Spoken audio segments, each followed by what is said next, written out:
So I just saw Peter Welch's campaign video announcement that he's running for Senate. And I think one of the things that really struck me was sort of this dark tone that he's kind of taking with that. I mean, Welch has been in Congress for well over a decade. Vermont's delegation is caucused with the Democratic leadership this whole time.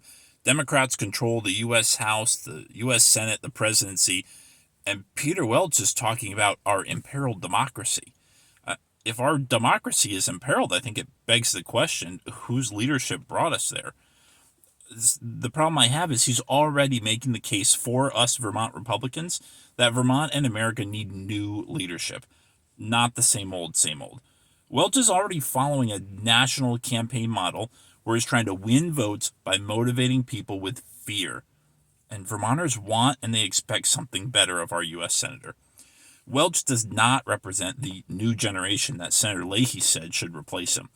And the overwhelming majority of Vermonters want a fresh face and a new direction in Washington.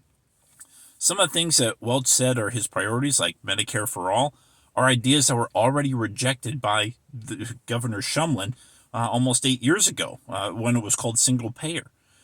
Peter Welch is a relic of the past, and it's time for Vermonters to choose a candidate with an eye on the future. And Vermont Republicans will provide voters with options for a future that works, not one that continues us down the path of Welch's idea of our imperiled democracy. As your state party chair, I've already begun the process of reaching out to people who've expressed an interest in the U.S. Senate race, both private citizens and even some currently elected officials, to gauge interest and viability, both for the U.S. Senate and for other statewide offices. Our candidates are not going to be spending $6 million to tell us what's wrong with our state and wrong with our country.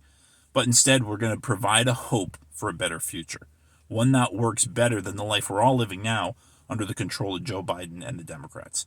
So stick around, stay tuned, and we'll have more on this soon.